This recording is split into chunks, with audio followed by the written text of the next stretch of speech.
Thank you, Mr. Chairman and Ranking Member, for holding this hearing today. And Chairman Atkins, thank you so much for appearing before our committee today. We know your predecessor, Chairman Gensler, really weaponized the position he was in to go after Iowa farmers, businesses, and workers by pushing a climate agenda that I think reached far beyond the jurisdiction of the Commission and the SEC.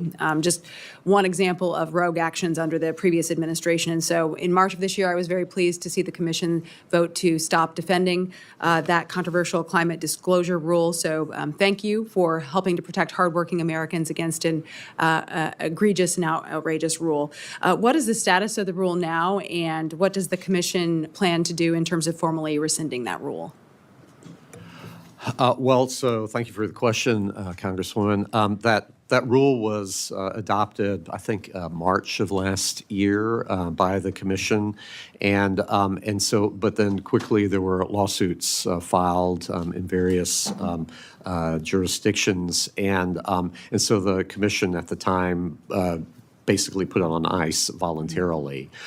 So that's the status of it now. There's still the lawsuits have been consolidated in the 8th Circuit, based in St. Louis, and so we're actively studying, what to do with respect to the rule. The 8th Circuit posed some questions to us, and we need to answer those here in the coming weeks. And so we're that's actively working with my colleagues and the staff to figure out the next steps. Yeah. Well, I distinctly remember my line of questioning in this hearing room last time, and I asked Chairman Gensler if he could find anywhere in the code where the authorization existed at the SEC to go in this direction, and he could not defend that. And I think that that's probably what the outcome will be. And again, it's about reversing regulations and overburdensome rules. And the U.S. Chamber actually came out in January and made clear the urgent need to roll back the worst of the regulatory onslaught from the past 4 years. This is about creating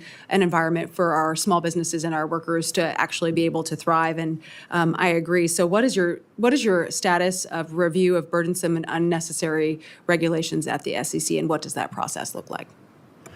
Well, the thing about burdensome and unnecessary regulations is that it raises costs for everybody, and it inhibits innovation in the marketplace because of the uncertainty of those rules, and especially if they, if they create impediments that don't necessarily balance the costs and benefits, for those rules. So that's part of the essential part of rulemaking, and then reviewing rules to make sure that with changes in technology and in the marketplace that we stay up to speed as far as making sure that the rules are fit for purpose, and then to pare back or to add depending on what's needed. Yeah. The FTC, we had a commissioner in last week, and they have a portal online to take feedback and kind of tips on what could be rolled back or maybe seen as anti-competitive. Are you anticipating doing something similar where people can flag for you rules that you can review?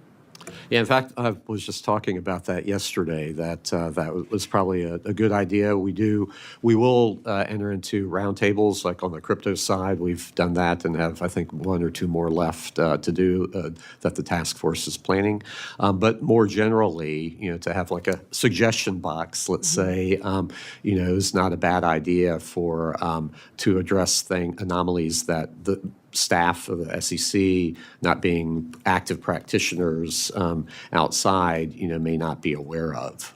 So it's important. Well, I certainly bet some of my constituents have some strong feedback as to some of those ideas, and we could probably get that list started for you. What would you say are your top 3 goals with deregulating at the SEC?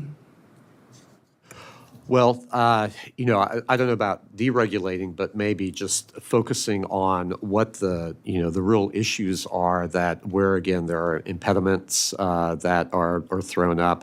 The securities laws have been around now 90 some years. And so, everything needs to be looked at in the spring cleaning, if you will, because things build up over time and people don't have time to address, things that might have become problematic. So I do think that it's incumbent on us to make sure that we are as efficient as possible and that we have well-tailored rules that are not creating, workarounds or things where people can take advantage of the rules. Certainly. Thank you, Chairman. Thank you, Mr. Chairman. I yield back. Thank you.